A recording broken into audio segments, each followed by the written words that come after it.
Welcome to the Off Leash podcast with Dr. Pete. I am your co-host, Molly, and we're so glad that you joined us for today's show. Remember, we are not here to say what you want us to say. We're just here to be an advocate for your pet. Oh, that's right. Amen. Amen. So today we're actually going to hop into kind of a controversial topic that a lot of people kind of get butthurt over. So, do breed stereotypes actually hold true? It's like Golden Retrievers are always friendly, Chihuahuas are aggressive, Border Collies are the smartest dogs, Pit Bulls are dangerous. What's true? None of it. I mean, so when I was in college, they had a movie about a big St. Bernard. What the hell was the name of that? I don't know. When you were in college, that was like forever ago.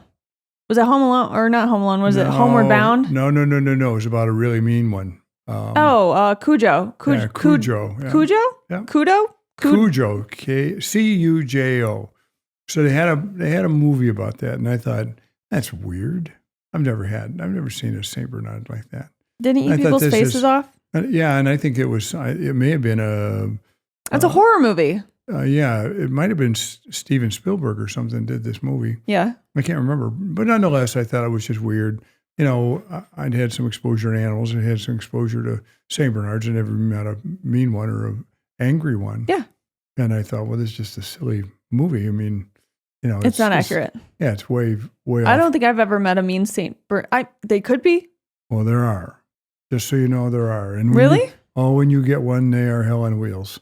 And I'm telling you, I was probably out of practice 2 or 3 years, and I went to a guy's house, and he had a dog there, and a Saint Bernard, and I could tell by the way he was coming up to me, this wasn't not going to be pretty. So you get in your car, get in your truck, whatever I was driving at that point in time, and this dog was really a mean dog because I had at some point in time I had to deal with this dog, you know, in regards to in the veterinary field, medical conditions and stuff, and it was a mean dog. Okay. So there are Cujos out there, but I would tell you, for instance, Dobermans, almost to a dog, are really nice dogs. Hardly ever to a T, you mean? Yep. Yeah, I hardly ever get bit by one of those at all. Really? And those are mean-looking dogs. And those are like portrayed in movies and stuff like that. Like they're mean. Right. Well, it's like having a burglar alarm that's not hooked up to electricity.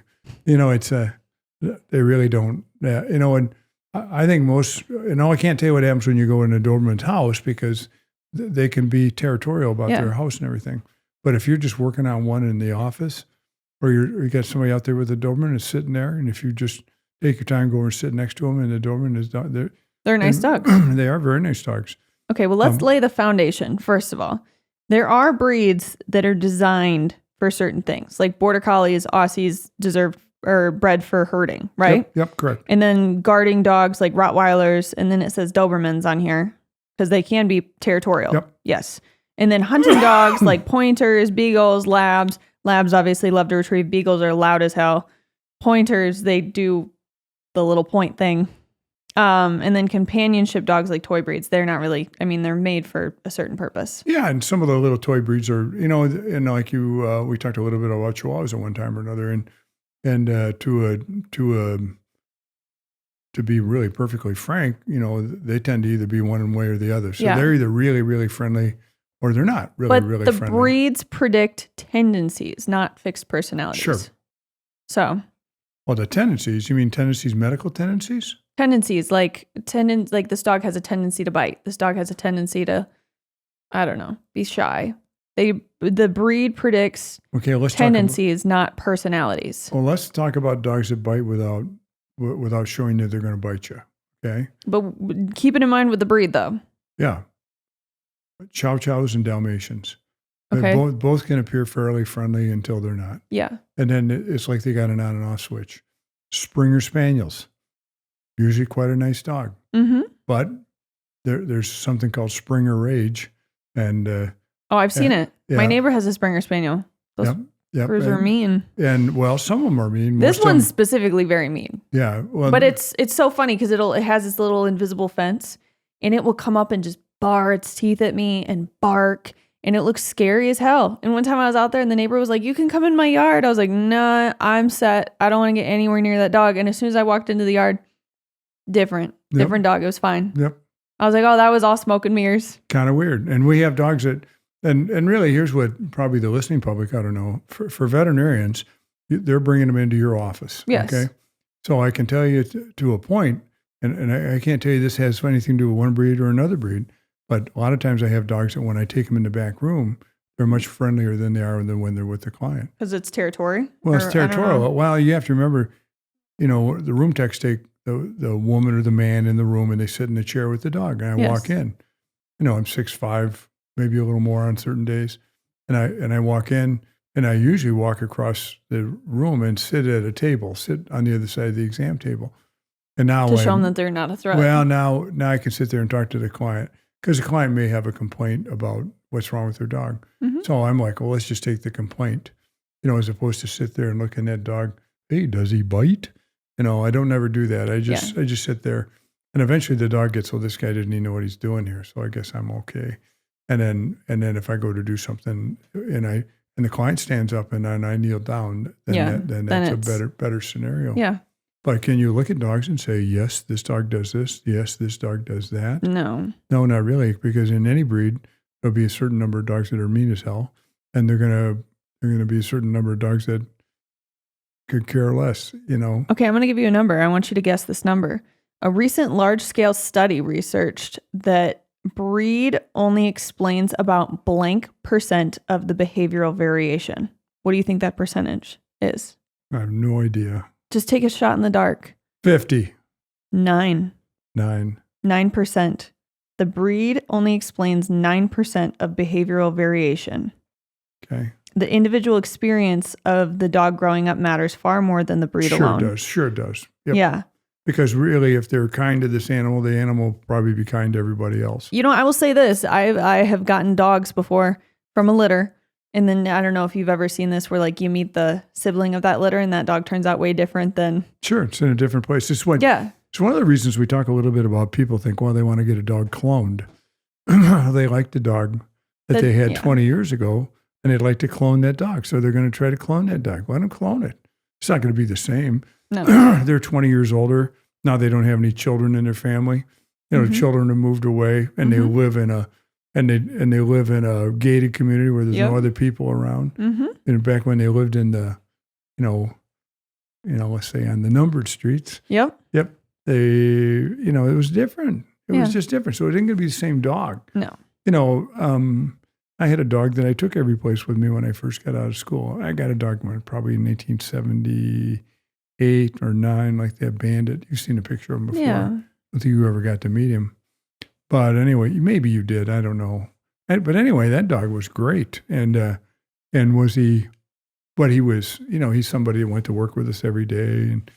And we took him to lunch with us. And we did all sorts of stuff with that dog. And, even on if we went out to have a cocktail on Friday night or something like that and take him along in the winter and have a blanket for him in the car so he could stay warm or I've heard about this. Yeah. And he was a great dog. And it was kind of fun dog because if somebody approached the car, with me in it, he'd get up there and bark, and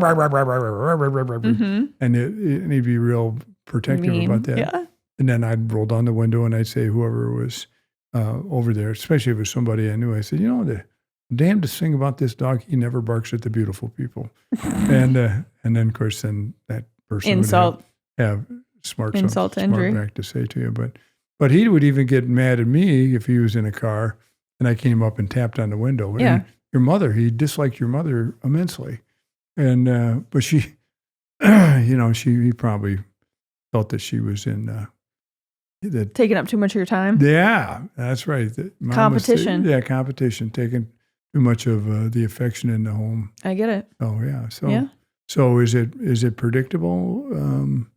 A little bit is predictable, and I can. It's what you allow when that dog's growing up. Yep. I also feel like there are aggressive breeds, but I feel like it's one of those things where if you allow them to be an aggressive breed, they will be an aggressive breed. Yeah, it's monitoring action. We get clients all the time to come in and say that this dog would get after them when they displayed affection between the two of them, or even if they got in a little bit of a row.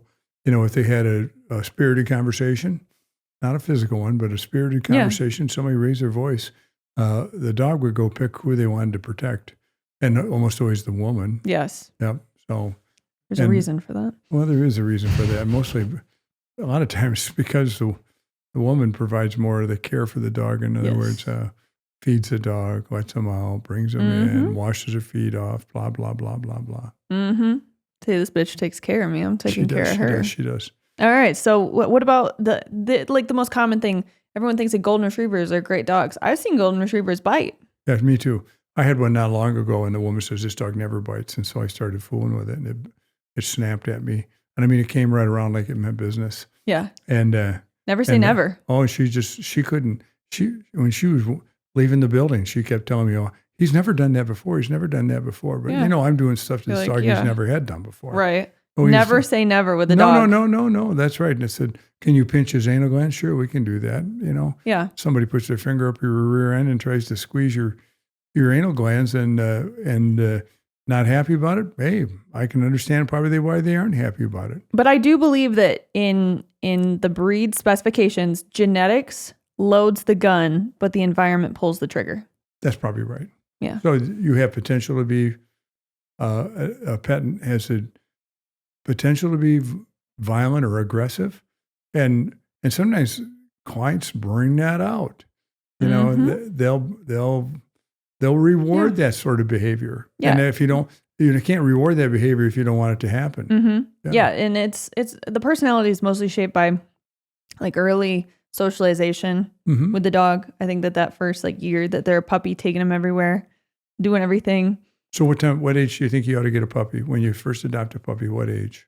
I have a number in mind. 8 weeks. 49 days, 7 weeks. That's supposed to be the optimal time. Okay. In other words, they're not with their offspring for very long, and they're not, and now they have a chance to be with people. Okay, so let me ask you this. What if you go to the pound and adopt a dog that's older? Obviously, they're carrying things from that environment that they've done prior. How hard is that to get rid of? You can get rid of it, but you have to be very methodical about it. Methodical, yeah. Yep. So you can't rush things. Mm-hmm. So you have to put them in, probably the biggest thing we see is separation anxiety, because they've been a lot here, and then they're gone and they go someplace, and then they're back and then they go and they're gone again. And so those dogs sometimes are very aggressive with the home when you leave I do feel like dogs exhibit a lot of bad behaviors when they're neglected. Like if the owner just doesn't have time for them. Like I could challenge anybody right now. If you give me a well-trained pit bull versus a neglected golden retriever. Yeah. You would see. I would agree that. Yeah. Yeah. But I do think that some breed stereotypes are true. Like huskies can be loud. Like dachshunds. I have the dachshund. And she likes to dig holes, but she knows when I go out and I watch her, like a hawk, if she digs a hole, she's getting zapped by the e-collar. But she's willing to take that risk that you aren't watching her. But she knows. She's smart as hell. When I don't watch her, she will start digging. Yeah. But that's why you got to be a diligent pet owner. Watch your pets. I'm watching you. I'm watching you. Yeah. She's so smart, too. I have the e-collar on her at all times. And the other day, she was being so good. I was out in the yard picking up sticks. And I look over and I'm like, oh, I'll take the e-collar off of you. Darts. Gone. After some bird or bunny or something. I was like, she's so smart. She knows exactly when that e-collar comes up. She knows what it is and where it came from. And I was yelling at her, Jade. And all my neighbor actually had to grab her and bring her back. And I was like, she was just fine. And they were like, we watched her. We saw you take the e-collar off. She's a little shit. She is a little shit. Okay. So let's talk about what actually predicts a personality in a dog better than a breed. The individual temperament testing, energy level matching with the owner's lifestyle. So that means picking a dog that actually goes along with what you want to do in life. Like don't pick a high energy breed if you don't have the time. Yeah, if you're going to watch a lot of TV, don't pick a high energy breed. If you like to go for walks and do things, I mean, I got clients that walk their dog 3 times a day because they walk 3 times a day, and the dog wants to walk 3 times a day. Mm-hmm. Yeah, I had a friend that was like, "Oh, I want to take up running. I'm going to get a GSP." I was like, no, if you don't already run, if you don't already have that habit, don't get a GSP because they will want to run. My friend has a GSP and she runs marathons with it. Sure. Marathons, full marathons. And the dog's still not tired. Yep. They got a lot of gas, man. Yeah. You can also test what predicts a dog's personality by behavioral history, especially for rescues. By the way, do you want to tell everybody what GSP stands for? German Short-Haired Pointer. Very good. GSP. Not everybody's going to know that. GSP. Yeah, that's true. Sounds like something that goes in Chinese GSP. food that might make you. Yeah, it's a toxin. Yeah. Okay, but you also have to go through. You do have to consider when getting a dog the health conditions with that breed. Those Sure. are 100% accurate. Yes. Breed or like temperament or personality traits, they can be trained, but medically, if something is wrong with that breed, do not get that breed. Well, give me Like French bulldogs, for example. Are they low maintenance? No, they're not low maintenance. They're high maintenance. But some people think like, oh, mine's not going to be high maintenance. Oh no, they have a lot of stuff going on, and that was sort of the joke in the profession that you only need about 18 of them to make a good living, and so there's maybe some truth in that, but not a lot. Exactly. Like dachshunds are becoming the new. I don't know if you saw this or not. They're creeping their way up on the popularity breed. Well, they're good-looking dogs. But it's like that. I don't know. Like knowing Jade and her body style, like I don't know why they still breed them like that. There's actually like controversy going on with AKC right now because they think that they should stop breeding dachshunds because it's like you're breeding for back problems. Mm-hmm. But they've been around forever. I know. I mean, they came out of Europe as a hunting dog. Mm-hmm. They used to hunt badgers. To go in holes and dig stuff out. That's right. I know. Yeah. That's like my whole Instagram page right now. Or like when I scroll on Instagram, that's all I see is like, remember who you are, weenie. And it shows them like fighting badgers and shit. Yeah, I'm like, Jade would never. She would try to fight like a bunny or something out in my yard, but. Well, she's rough on our cats, and she's also rough on Bosco. I know. Yeah, Bosco's the boykin. Yep. And as far as I'm concerned, he's got it coming. So that's right. I don't worry about it. So the closing thought here is make decisions based on your lifestyle when you want to get a dog. Your dog isn't a stereotype. They're a combination of genetics, experience, and the life that you want to build with that dog. Agreed. The idea you're going to clone one and get exactly the same dog you had 20 years ago. Nope.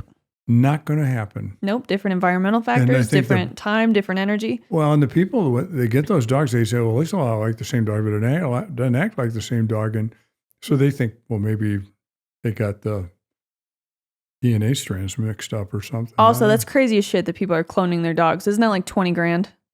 I guess. Jeez. If I had the money, I'd clone Sage. But then again, would she come with the health problems if I cloned her? Of course she would. Okay. She'd have hip dysplasia and elbow problems. I don't want to go through that again. No. She'd be a hell of a nice dog. She would. She's the best dog. Yep. She's like the minimal problem dog. Well, so is Stetson. Yep. They're both easy dogs. Yep. But I like easy dogs. I don't know why I got a wiener dog. I love her to death, but she is a pain. Yep. And Bosco was a pain when you had him. Yeah. Karen loves Bosco. Yep. He's so dumb. Well, he's not dumb. He just sits there and looks at you like, all you have to have is something in your hand, and his brain is like 6 or 7 times the size it was prior to having something in your hand. To eat. Yeah. He becomes very intellectual at that point. Otherwise, it looks like lights are on, no one's home. It does. But I can just tell you, the longer you do this, the easier it is to kind of read your dog, read somebody's dog, understand what's going to happen. Mm-hmm. But every once in a while, I get my guard is down because I think something's okay. Yeah. Especially when the clients have reassured you that everything's fine here. Exactly. Well, on that note, were you ready for some outro music? Sure, it's fine. All right. I don't think we solved any problems of the world here, but we let people know. Yeah. Your dog is just a factor of their environmental outcome. Yep. Exactly. Well, we sure appreciate you guys listening along with us today. We hope that we've been able to share some good information that will help you love your animals as much as they love you. Don't forget, always treat the treatable and prevent the preventable. And if your dog does something bad, don't blame it on the breed. Blame it on the training. Blame it on somebody. It's never no. It's never your fault. It's never your fault, ever. Yeah, no, I'm just kidding. Okay.